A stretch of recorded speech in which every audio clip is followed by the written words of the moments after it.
Hello दोस्तों, GK GS के इस महत्वपूर्ण क्लास में आपका स्वागत है। तो चलिए स्टार्ट करेंगे आज के क्लास की पहली प्रश्न को।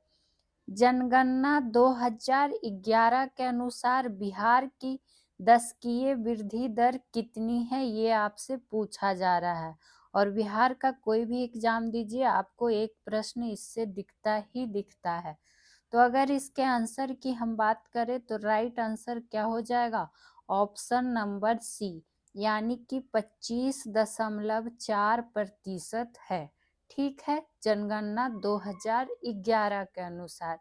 ऐसे कहीं कहीं पे आपको मान ध्यान रखिएगा कि 25 दशमलव क्या कहता है, इस तरह से ध्यान रख सकते हैं कि 25.7% भी दिया रहेगा, लेकिन अगर एग्जैक्ट कहें तो 25.4% ही इसका आंसर होगा।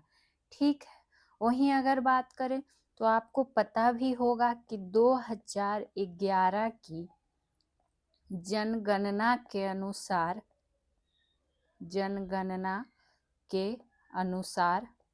बिहार जो है, बिहार सबसे घनी आबादी वाला राज्य, घनी आबादी वाला क्या हो जाएगा? राज्य भी हो जाएगा, जो कि कितना? तो 1106 व्यक्ति प्रति वर्ग किलोमीटर। और ये डाटा भी आपसे पूछ लिया जाता है, तो ध्यान आप क्या करिएगा, रख लीजिएगा। वहीं अगर बात करें तो इस तरह से भी आप ध्यान रख सकते हैं। ये तो थी बिहार की बात कि भारत में उच्चतम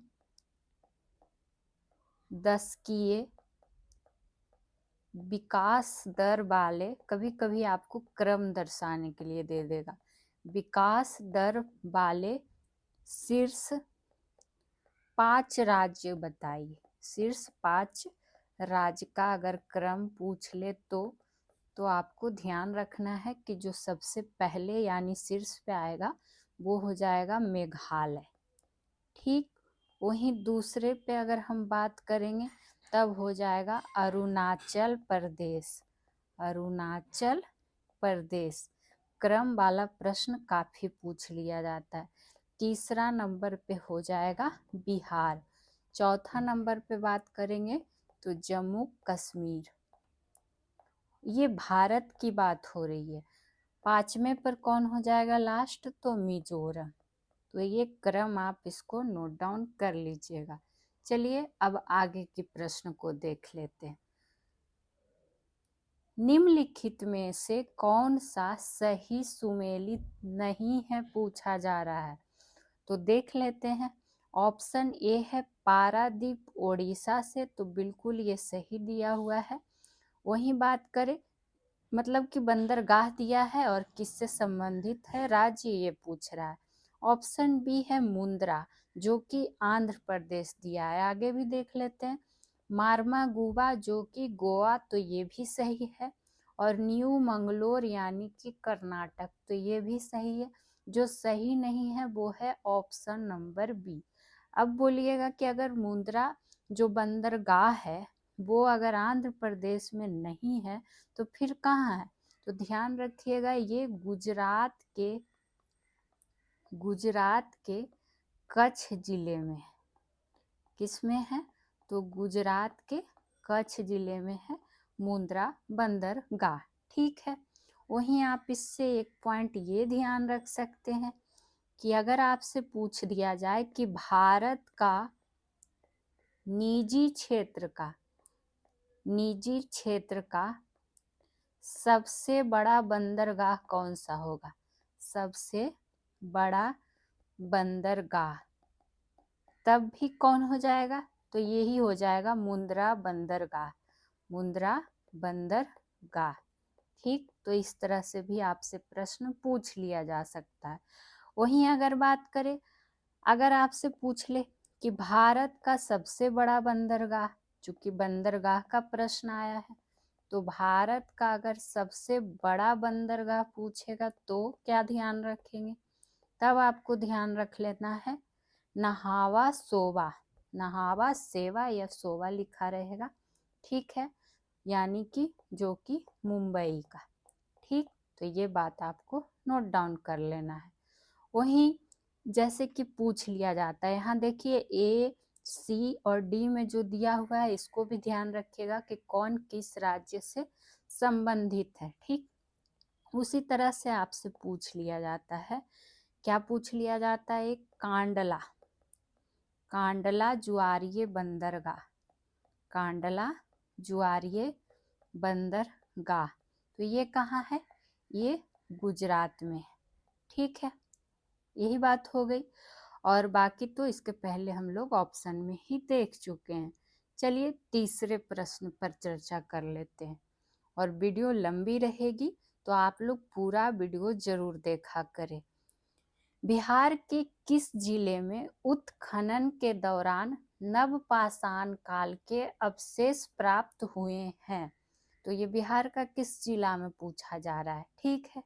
तो ध्यान रखिएगा, इसमें से जो हो जाएगा वैशाली, ऑप्शन नंबर डी, ठीक है। हालांकि अगर बात करें तो ध्यान रख सकते हैं कि रोहतास, यहाँ फिर ऑप्शन नंबर बी में है रोहतास, तो रोहतास भी इसके अंतर्गत आ जाता है। रोहतास, सारण, गया, देखिए गया भी है, और क्या कहता है, वैशाली। लेकिन अगर यहाँ पे ये चार ऑप्शन के अकॉर्डिंग जो उपयुक्त आंसर की बात करें तो डी हो जाएगा, वैशाली। ऐसे अगर आप चाहें तो इसमें ई ऑप्शन कर दीजिए कि उपयुक्त में से एक से अधिक, ठीक है, तो ये आंसर हो जाएगा। तो ध्यान रखिएगा ये सब में अवशेष प्राप्त हुए हैं, ठीक है। वहीं अगर बात करें तो इसमें आप ये ध्यान रख सकते हैं कि उत्खनन के दौरान, उत्खनन के दौरान अन्न के दाने, अन्न के दाने हो गए, या फिर मृद भांड, मृद भांड हो गया, तीन मुंह वाला चूल्हा हो गया, तीन मुंह वाला चूल्हा हो गया, ठीक है, घड़े हो गए, यही सब के क्या मिले हैं, अवशेष मिले हैं। तो आपसे इस तरह से भी प्रश्न पूछ लिया जा सकता है कि क्या क्या अवशेष मिले हैं, ठीक है। वहीं आपको जब बात आई है नवपाषाण काल से, तो एक प्रश्न काफी पूछा जाता है, क्या पूछा जाता है, ध्यान रखिएगा, चिरांद कहाँ का, तो सारण जिला का, ठीक। और एक ध्यान रखिएगा चेचर, काफी बार बिहार के एग्जामों में पूछा हुआ प्रश्न, चेचर यानी कि जो वैशाली का, ठीक। क्या इससे ध्यान रखना है कि ये दोनों जो है बिहार में स्थित, बिहार में स्थित क्या है, प्रसिद्ध, प्रसिद्ध नवपाषाण कालीन, नवपाषाण कालीन क्या है, स्थल है, तो पूछ लिया जाता है, ठीक है। तो आप इसको ध्यान रखिएगा। आगे की प्रश्न पे चर्चा कर लेते हैं, और एक एक प्रश्न महत्वपूर्ण है, और जो आपको नोट डाउन कराया जा रहा है प्लीज किया करें। ऑप्शन नंबर क्वेश्चन नंबर 4 की पर बात करें, जो कि मोस्ट इम्पॉर्टेंट प्रश्नों में से एक है। जैव उर्वरक कौन सा है, ये आपसे पूछा जा रहा है। तो जैव उर्वरक की जब बात आती है तो ध्यान रखिएगा, यहाँ पर जो ऑप्शन दिया हुआ है क्या क्या है, एजोस्पिरिलम, सुपर फॉस्फेट, यूरिया, और क्या है, कंपोस्ट। तो इनमें से जो इसका राइट आंसर हो जाएगा ऑप्शन नंबर ए, ठीक है। ये बात हो गई, तो आप इसको ध्यान रख सकते हैं। अब चूंकि जैव उर्वरक का कुछ प्रकार ध्यान रखिए जो बार बार एग्जाम में रिपीट होते रहता है, और बिल्कुल एनसीईआरटी बेस्ड है, आप एनसीईआरटी की बुक में जाके देख सकते हैं, ठीक है। पहला जैव उर्वरक जो काफी बार एग्जाम में पूछ लिया जाता है, राइजोबियम के बारे में, किसके बारे में, तो राइजोबियम के बारे में, ठीक। अगर राइजोबियम की बात करें तो इसमें आप ध्यान रखिएगा कि दलहनी पौधे, कौन से पौधे, तो दलहनी पौधे, यानी कि कह सकते हैं एग्जाम्पल में चना हो गया, मटर हुआ या फिर उड़द दाल हो गया, ये सब इसके अंतर्गत आ जाएंगे। ठीक है, अब इसका आपसे तो कार्य भी पूछ सकता है कि राइजोबियम का फिर कार्य क्या होता है। ये तो इसका एग्जाम्पल जान गए कि पौधा जिसमें इसका क्या होता है, उपयोग होता है, वो दलहनी पौधे होते हैं। कार्य में ध्यान रखिएगा कि ये पौधों की जड़ों में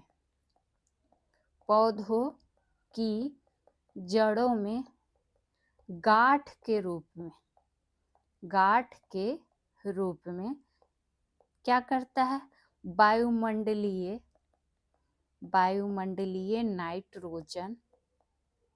नाइट्रोजन को क्या करता है, नाइट्रेट में बदलता है, नाइट्रेट में परिवर्तन करता है, यानी कि ये इसका कार्य हो जाएगा।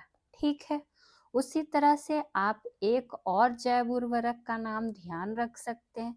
क्या ध्यान रखना है आपको, जो पूछ लिया जाता है काफी बार, जो ऑप्शन नंबर ए तो हम जान ही गए चूंकि उससे संबंधित प्रश्न ही था। एक पूछ लिया जाता है आपसे एजोबैक्टर के बारे में, एजोबैक्टर के बारे में। ठीक, तो एजोबैक्टर की अगर हम बात करें इसका कार्य, तो ध्यान रखिएगा कि ये क्या करता है, मिट्टी और जड़ों की सतह में मुक्त रूप से, किस रूप से, तो मुक्त रूप से ये भी क्या करता है, नाइट्रोजन को नाइट्रेट में बदलता है, नाइट्रोजन को नाइट्रेट में बदलता है। लेकिन सेंटेंस पूरा देखिए कि दोनों में अंतर कहाँ पे हो जाता है। ठीक है, अगर हम इसके एग्जाम्पल की बात करें कि इसका किस पौधे में इस्तेमाल होता है या उपयोग होता है, तो ये होता है गैर दलहनी पौधा में। वो होता था दलहनी पौधा में, ये हो जाएगा गैर दलहनी पादप। जैसे कि एग्जाम्पल में आप ध्यान रख सकते हैं, क्या, गेहूं हो गया या फिर कपास हो गया, एग्जाम्पल पूछ लिया जाता है, सरसों हो गया। ठीक है, तो एक एक बिंदु आपको नोट डाउन करते हुए आगे की ओर बढ़ जाना है। 5वें नंबर पर चर्चा कर लिया जाए। निम्नलिखित में से कौन सबसे बड़ी ज्ञात कोशिका है। कोशिका चैप्टर भी आपको हम डिटेल में पढ़ाएं, क्वेश्चन भी करवाएं। अगर इसकी बात करें तो सबसे बड़ा ज्ञात कोशिका हो जाएगा इनमें से शुतुरमुर्ग का अंडा। ठीक है, ये बात हो गई।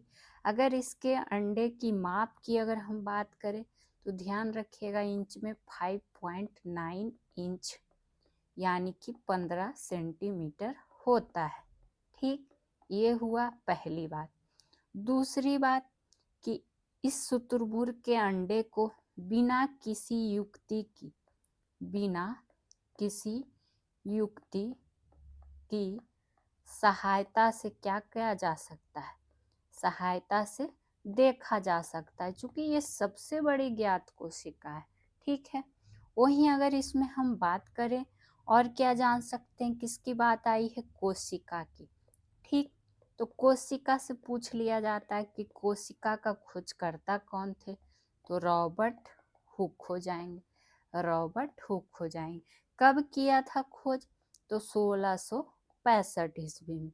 कब किया था, तो 1665 में किया था। ठीक, वहीं आपसे पूछ देता है कि कोशिका सिद्धांत किसने दिया था, कोशिका सिद्धांत की बात तो ये किसने दिया था, स्लाइडन एवं स्वांग ने, स्लाइडन एवं स्वांग ने। ठीक है, तो ये आप ध्यान रखिएगा। और हाँ, सबसे बड़ी कोशिका तो हम जान ही गए। अगर यहाँ पर पूछ देता कि सबसे छोटी कोशिका, सबसे छोटी कोशिका, तब किसको ध्यान रखना है, तब आपको ध्यान रखना है माइकोप्लाज्मा को। किसको, माइकोप्लाज्मा को, या फिर इसको लिख दिया जाता है PPLO, PPLO है। ठीक, चलिए आगे की चर्चा कर लिया जाए 6ठा नंबर प्रश्न पे। और जीके जीएस में सारे विषय के प्रश्न शामिल किए गए हैं। बड़े वाणिज्यिक बैंकों का राष्ट्रीयकरण कब हुआ, ये आपसे पूछा जा रहा है। तो अगर राष्ट्रीयकरण की बात आई है, ध्यान रखिएगा 1969। क्या हो जाएगा? 1969। चूंकि 19 जुलाई, क्या हो जाएगा? 19 जुलाई 1969 को ध्यान रख सकते हैं कि कितना, तो 14 जो है वाणिज्यिक बैंकों का क्या हुआ था, 14 बैंकों का राष्ट्रीयकरण हुआ था, राष्ट्रीयकरण हुआ था। ठीक, तो ये बात आप ध्यान में रख सकते हैं। और बैंक से ज़्यादातर ये सब में जानकारी आपको रखने की ज़रूरत नहीं है, स्पेशली जो बैंक की तैयारी करते हैं उसके लिए ये इम्पोर्टेंट हो सकता है। ठीक है, चलिए आगे की चर्चा कर लेते हैं 7वां नंबर प्रश्न पे। बीटी बैगन है यानी कि क्या है? बताइए कितने लोगों को पता है कि बीटी बैगन क्या है? तो ध्यान रखिएगा, ये आनुवांशिकी रूप से परिवर्तित बैगन है। ठीक है, तो ऑप्शन नंबर बी, यानी ये बात हो गई कि ये भी क्या है, बैगन की ही एक प्रजाति है। ठीक है, वही बात करें, ध्यान रख सकते हैं कि किस तरह से लिख सकते हैं कि पराजनी फसलों को, किसको, पराजनी फसलों को तैयार करने में सबसे अधिक उपयोग जो होता है, अधिक उपयोग की अगर बात करें तो बीटी नामक बैक्टीरिया। ठीक, क्यों लिख रहे हैं समझ में आ जाएगा। बीटी कहने का सेंस हो गया, क्या ध्यान रख सकते हैं इसका, बेसिलस थूरिजिएसिस, काफी बार एग्जाम में पूछा भी गया है, थूरिजिएसिस। ठीक, यानी कि इस नामक बैक्टीरिया के जीन का प्रयोग किया जाता है, जीन का प्रयोग किया जाता है। ठीक है, और यही जो प्रयोग इस नाम से किया जाता है, जो कि बीटी के नाम से भी प्रसिद्ध है, बीटी के नाम से क्या है, प्रसिद्ध है। यानी कि इसका उपयोग हो गया फसलों को नुकसान पहुंचाने वाला जो भी कीड़ा मकोड़ा है उसको क्या कर देता है, नष्ट कर देता है। ठीक है, चलिए आगे की चर्चा कर लेते हैं। और आगे जाने से पहले ये आप लोगों के लिए चैनल से संबंधित जानकारी लगा दी गई है, तो एक बार आप लोग इसको देख लेंगे। और अगर आपके मन में कोई इस सेशन से संबंधित या इस चैनल से संबंधित डाउट हो, प्रश्न हो, कुछ सुझाव हो, तो प्लीज़ कमेंट ज़रूर किया करें। क्लास कैसी लगती है बताया करें। बाकी वीडियो अच्छी लगे तो प्लीज़ लाइक शेयर अभी के अभी कर देंगे, बाद में आप लोग भूल जाते हैं। तो जो भी बिहार शिक्षक भर्ती या किसी भी प्रतियोगी परीक्षा की तैयारी कर रहे हैं, तो जीके जीएस के लिए इस चैनल सॉल्यूशन बाय पीजे को सब्सक्राइब कर लीजिएगा और बेल आइकन पे भी क्लिक कर लीजिएगा। तो ये एक बार जानकारी आप लोग जरूर देख लीजिएगा। आगे के प्रश्नों को देख लेते हैं।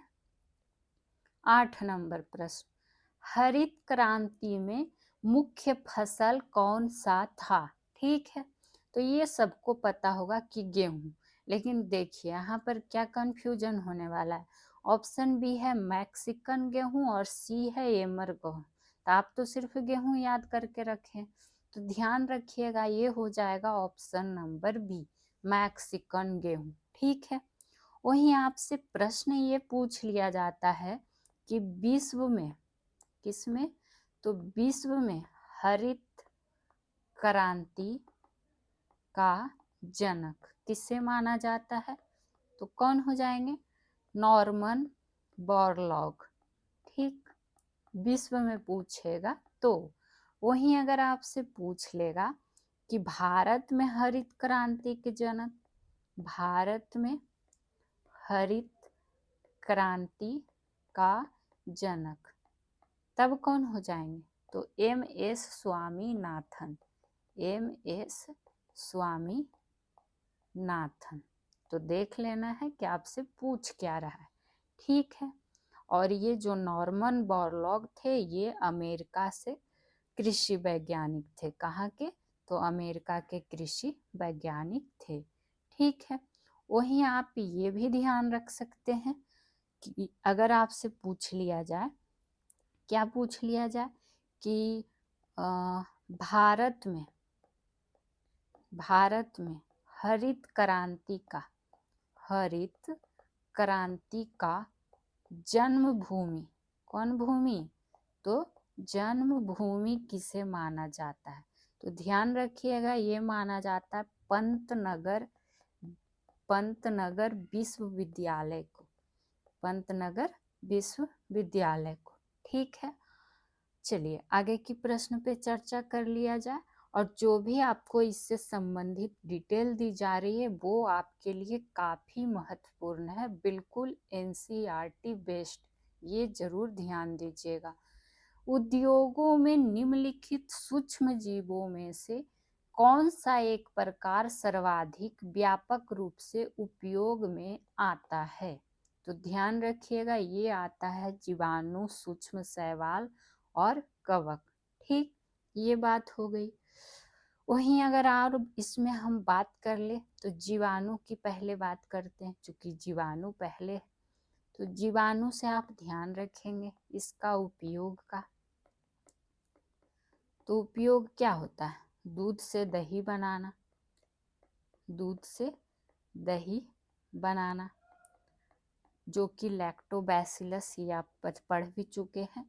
पनीर आदि का जो निर्माण हो गया, ये सब में किसका उपयोग होता है?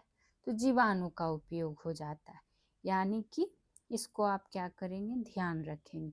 उसी तरह फिर क्या है, सूक्ष्म शैवाल।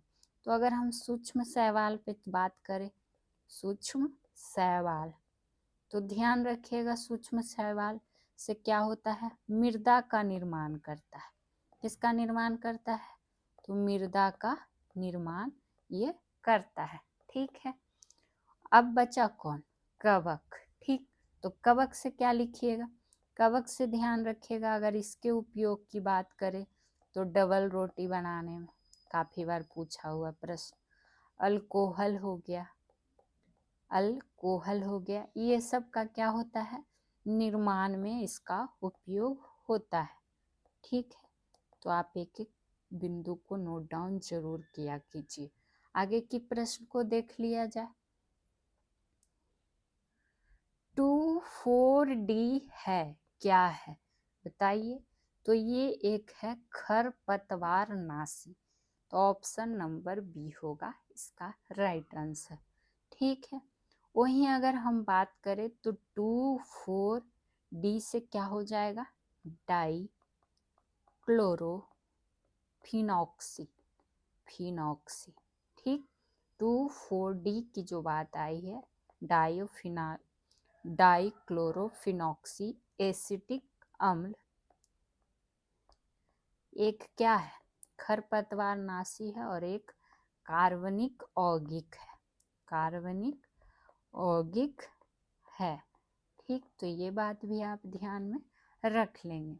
अगर इसका अणुसूत्र पूछ दे तो, अणुसूत्र पूछे तो ध्यान रखिएगा C8H6Cl2O3, थोड़ा बड़ा है पर पूछ दिया जाता है, ठीक है।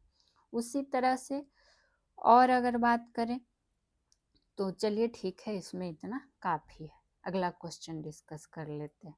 जो जैसा प्रश्न उसके अकॉर्डिंग डिस्कशन आपको दे ही दिया जाता है। जालियांवाला बाग नरसंहार पर कांग्रेस जांच समिति की रिपोर्ट के प्रारूप को लिखने का कार्य सौंपा गया था, किसको सौंपा गया था? और जालियांवाला बाग से प्रश्न आपका एग्जाम में रहता ही रहता है, तो ये काम जो है किसको सौंपा गया था? तो महात्मा गांधी जी को, ठीक है। तो यानी कि प्रारूप लिखने का काम, ठीक है।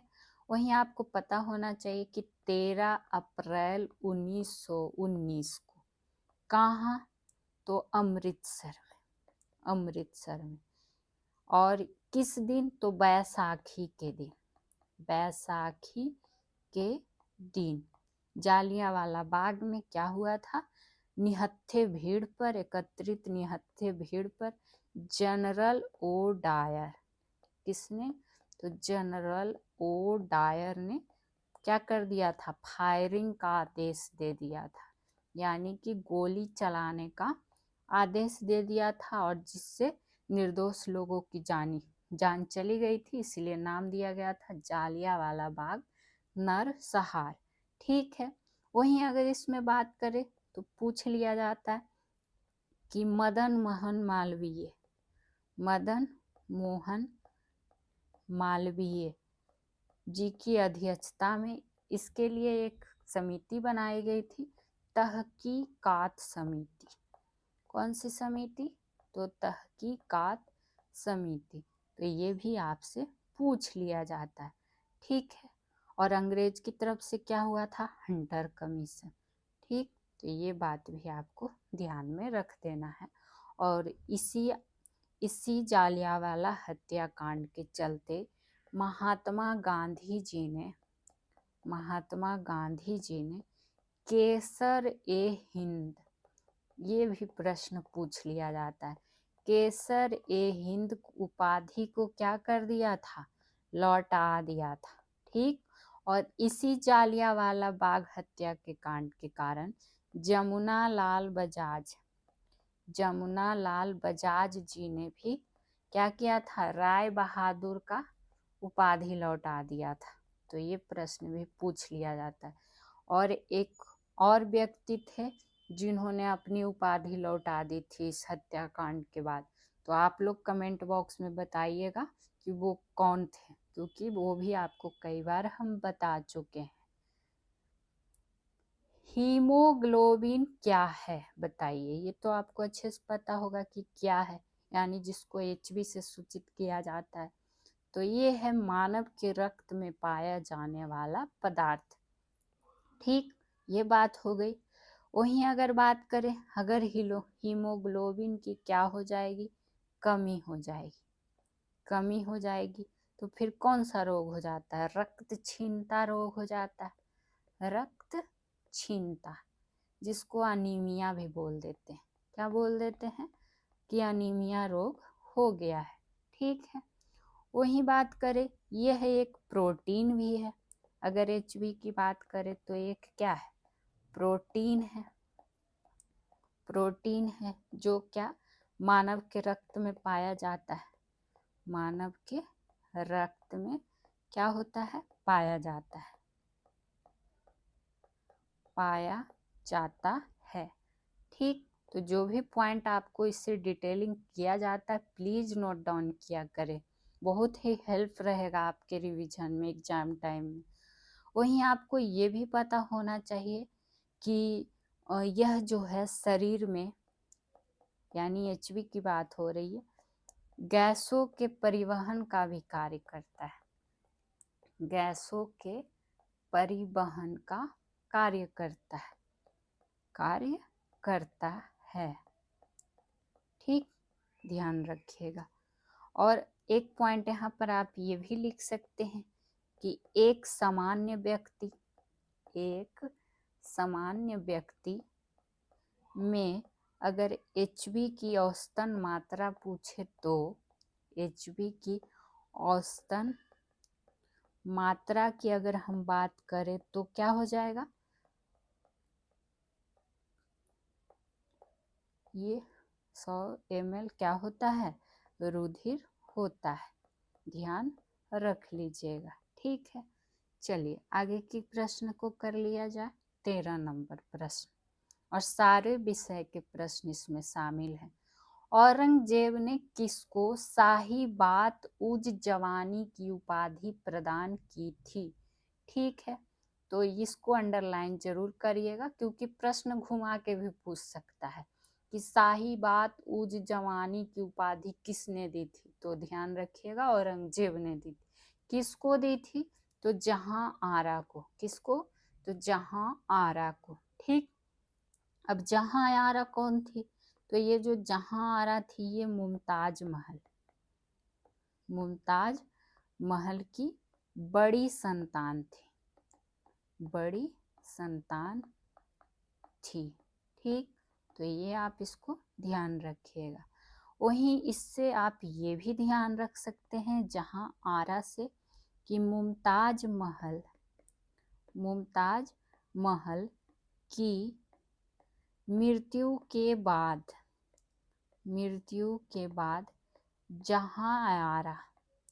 जहां आरा बेगम को मुगल साम्राज्य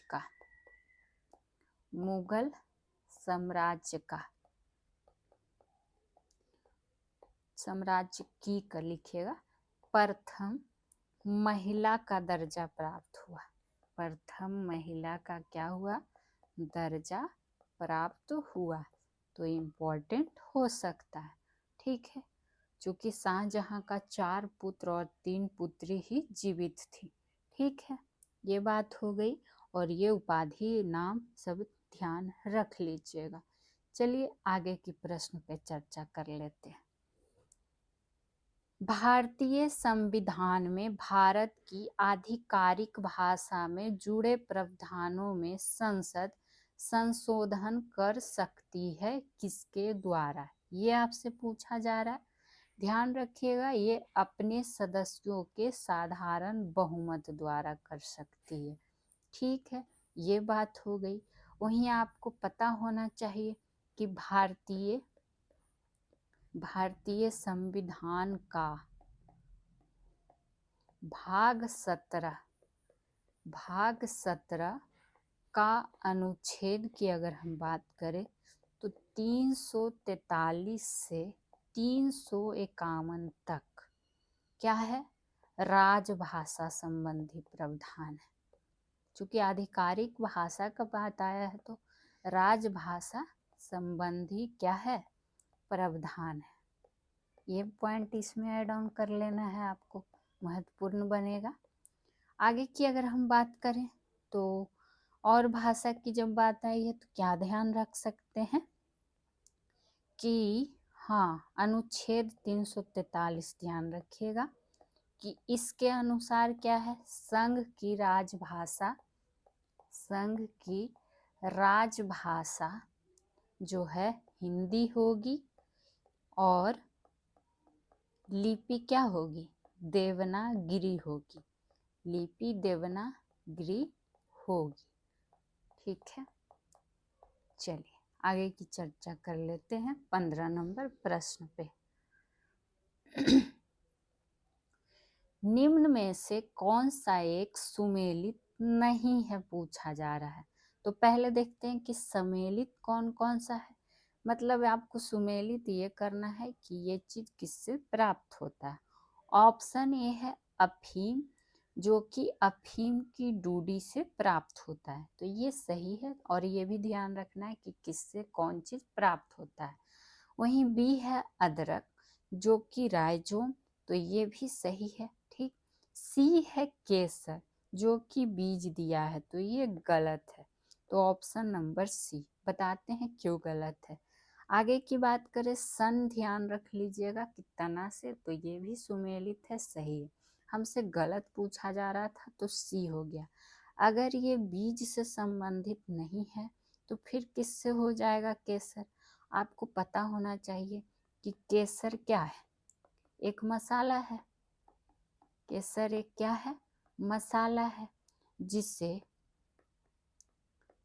पुष्प की बरती काग्र से, ये कई बार प्रश्न पूछा गया है, किससे? तो बरती काग्र से प्राप्त किया जाता है। यहाँ बीज दिया था इसीलिए गलत हो गया। प्राप्त किया जाता है। अगर आपसे पूछ दे कि कौन पुष्प का बरती काग्र से, तो ध्यान रखिएगा सैफरॉन क्रोकस, सैफरॉन क्रॉकस के पुष्प की बरती काग्र से। ठीक, ये पॉइंट भी आप ध्यान में रख लीजिएगा। केसर की बात आई है तो केसर जो है भारत में अगर बात कर ले तो सर्वाधिक कहाँ से प्राप्त होता है? तो सर्वाधिक ये जम्मू कश्मीर से प्राप्त होता है। कहाँ से प्राप्त होता है? तो जम्मू कश्मीर से प्राप्त होता है।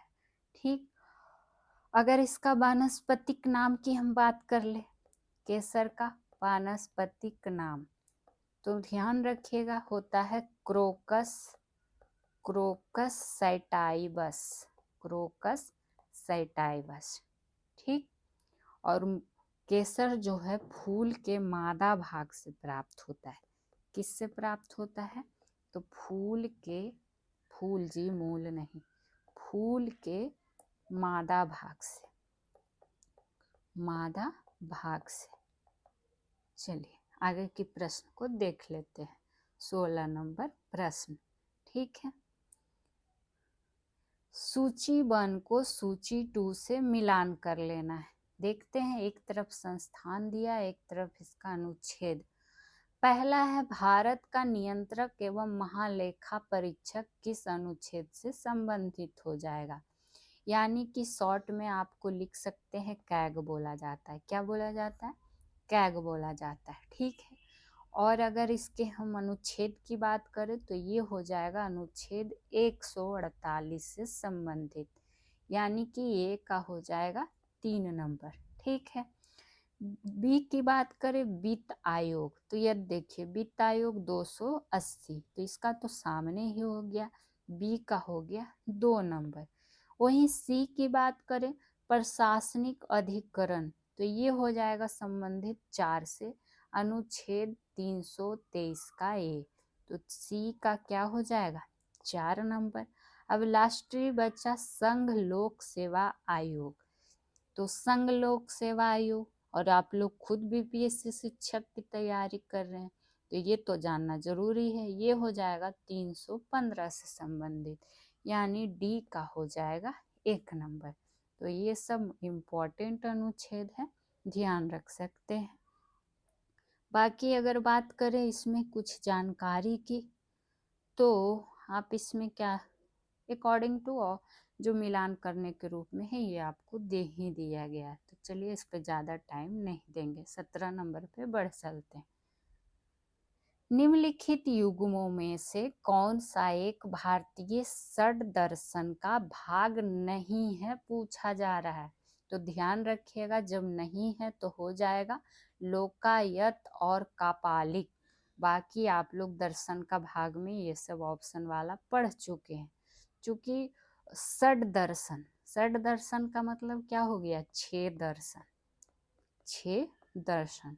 और 6 दर्शन में क्या पूछ लिया जाता है? उसका प्रणेता पूछता है, प्रतिपादक पूछता है। जैसे सांख्य दर्शन, उसका प्रणेता की बात कर ले तो ध्यान रखिएगा महर्षि कपिल, पूछा जाता है, बार बार बोल रहे हैं, और मिलान के रूप में भी पूछ लिया जाता है। न्याय दर्शन, तो उसके कौन हो जाएंगे?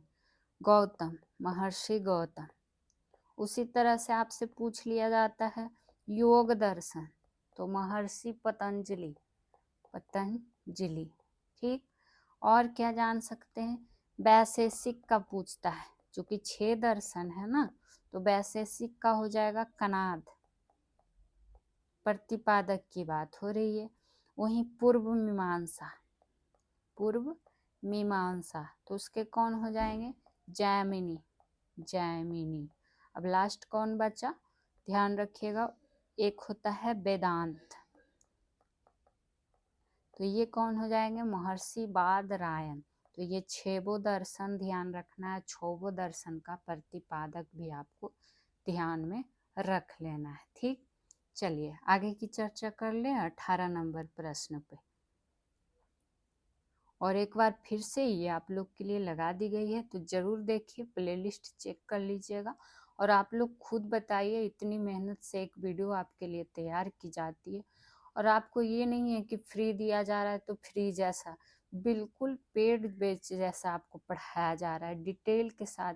हम अपना पूरा कोशिश लगा देते हैं कि आपका प्रश्न ना छूटे।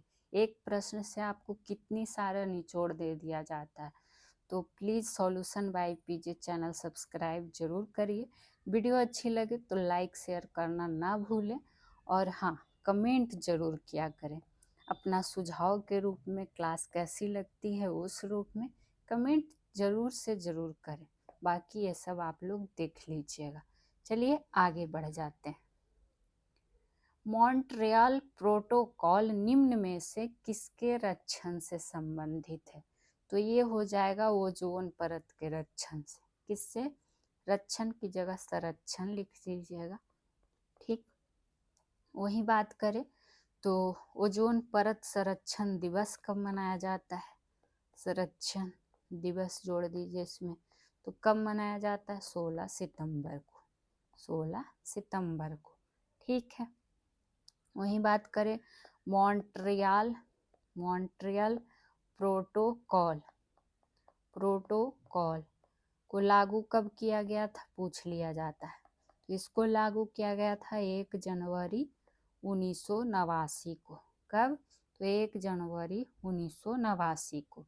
यानी कि ओजोन परत की क्षय को क्या करे? क्षति को पहुंचाने वाले गैसों पर इसको प्रतिबंध लगाना है।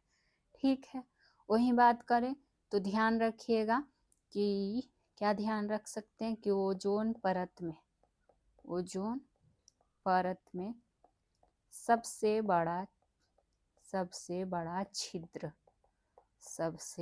बड़ा छिद्र की अगर बात करें तो ये अंटार्कटिका क्षेत्र में रखा गया है। ठीक है, चलिए आगे की चर्चा कर लेते हैं 19 नंबर प्रश्न को। 1924 का बंगाल का तारकेश्वर आंदोलन निम्नलिखित में से किसके विरुद्ध था? ध्यान रखना है ईस्वी भी और कौन सा आंदोलन। तो ये बात करें तो ऑप्शन नंबर ए, मंदिरों में भ्रष्टाचार के विरुद्ध था। ठीक है, वही बात करें तो ये तारकेश्वर शिव मंदिर, इसीलिए नाम क्या था? तारकेश्वर आंदोलन। तारकेश्वर शिव मंदिर के भ्रष्ट पुजारियों के विरुद्ध क्या हुआ था? ये आंदोलन चलाया गया था 1924 में पश्चिम बंगाल के हुगली जिला में। ठीक है, तो अब बस आप इसमें ये क्या करिएगा, ध्यान रख लीजिएगा। 20 नंबर की बात कर लेते हैं फटाक से। सबसे धीमी इंटरनेट कनेक्शन सेवा कौन सी है? तो सबसे धीमी पूछा गया है तो ये हो जाएगा डायल अप सर्विस। ठीक है, यानी कि अगर बात करें तो यह अधिकतम 56 kbps क्या करता है? तक इंटरनेट गति प्रदान करता है। ठीक है, तो इसमें आप ये ध्यान रख सकते हैं। वही बात करें ये जो है option D, digital subscriber line, तो ये किसका फुल फॉर्म हो जाता है? DSL का। किसका? DSL का। यानी कि इसके द्वारा क्या होता है कि इंटरनेट ट्रांसफर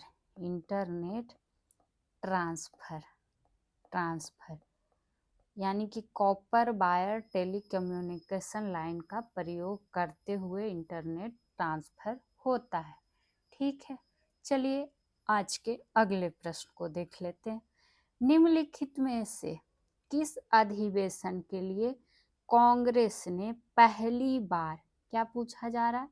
पहली बार एक महिला अध्यक्ष को चुना था। ठीक है, तो ये आपको पता भी होगा।